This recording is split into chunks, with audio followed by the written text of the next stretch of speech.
Hello guys. So in last part I have discussed that what is microservice, why we should use microservices, what is the advantage of using microservice and what is disadvantage of using microservices. I also cover the composition design pattern that is used in microservice architecture. So that design pattern is used to find all the microservices that is required when you develop microservices. So in that decomposition design pattern, we have discussed decomposition by business capability, decomposition by subdomain, and strangler pattern. For more detail, please visit part 1. In this part, I am going to discuss integration pattern. When you design your microservices, few questions come in your mind. That first is how client and or UI interact with several microservices. So for example, your UI in UI you have a dashboard and you want to show the data that is returned from multiple microservices. It's possible because in UI you are not going to display only business capability of one. You are displaying data that may come from different business capability. So how client will interact? Is client is going to interact with every microservice? Then it's very tough job. In monolith, it is very simple. They are just connecting with one application and they get the data. But here in microservice architecture, there are different microservices. If UI is going to use every microservice, it's very cumbersome. So how that problem can be solved? Where we put common logic, common code like codes, cross-origin resource sharing, security, authentication. So where we put this code? Because every microservice, every service is required this common logic. Every microservice need authentication, that's security. So where you put this code, common code? Where you merge response from different service to get back to client. So if client want data that is required or that's coming from different microservices, so in which layer you are going to merge the data that is coming from different microservice? Because client is not going to merge, they will go with their own way. In monolith, you are getting one response, so it's easy. But here it's not so easy. Fourth point, where you convert format of request. So sometime client send the request in the separate format, but your request need the request need that request in separate format. So where that happen?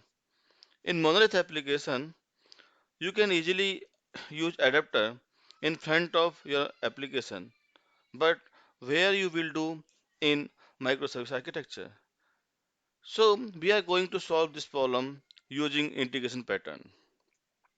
So in integration pattern, we have three pattern basically: API gateway, aggregator pattern, and client-side UI composite pattern. So what is API gateway? API gateway is single point of entry for any microservice call. Every service will go through API gateway. Client is not going to interact with all the microservice. They will interact with only API gateway, and API gateway in turn route that request to concerned service. So API gateway is proxy service to route any request to concerned service. So for example, UI from client they want data from order service. So they are not hitting order microservice directly. They will hit API gateway saying that I need data from order service. Now, where order service is there, how you that data will come, that is responsibility of API gateway. API gateway is also useful in for threshold and rate limiter. So, what is the rate limiter? So, if you need that particular client will hit only this number of times in a minute or in a second, so that can be done in API gateway. It also convert the request format if needed. So, whatever formatting is required, that can be done in API gateway. And also, it adds some information as well in header using filter. So, in API gateway, we have some filters as well. So these are broad scope of API gateway. So it actually pull out all the common code from different microservices. It treated as a proxy service for all the microservices. It is single entry point for all the microservices. So this is different. This is the architecture using your microservice or using your API gateway. So here you can see that client is using API gateway. So if this if client need to call order service, so they will call or they will hit API gateway mentioning uh, by slash that I need data from order service. So API gateway will call the Eureka server. I will explain Eureka server in my further video, but it will call Eureka server and get the IP of order service. So if there are multiple instances of order service, Eureka server will provide one URL of order service. And then API gateway will hit that order service.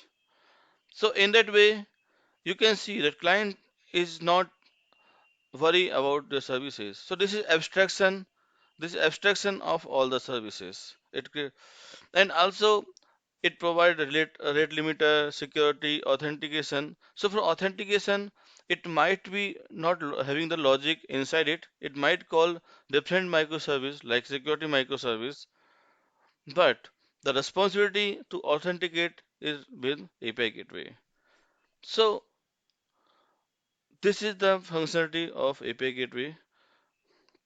Now, second pattern is aggregator pattern. So like if UI want data from multiple microservices, so where to aggregate the response and where you will give or you will segregate request to multiple microservices. So like if UI need a data from order microservice and payment microservice, like for this order, how much payment has been done. So UI not going to call two microservice. UI will call only one microservice because that was done in monolith as well. So where you split this request or you send this request to two microservice and then you aggregate the response that is coming from multiple microservices. So there are two way we can do. We can do this using composite microservice.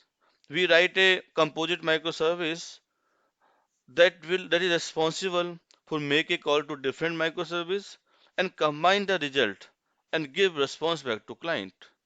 Or we can use API gateway. In API gateway itself, you can write the same logic, but it is recommended to use composite microservice because API gateway should be lightweight. It get the request for all the microservices, and if you are going to write the logic in API gateway itself, then you may get a bottleneck in gateway itself. So gateway should be lightweight. Third pattern is client-side UI composite pattern. So here, what we can do if you are writing a new application, in UI itself, you can have multiple section, multiple div, and you call a UI call that microservice for that particular functionality. For this purpose, there are several frameworks are coming. Nowadays, AngularJS, React.js that fulfill this requirement. So these are working based on single page architecture. So what is single page architecture?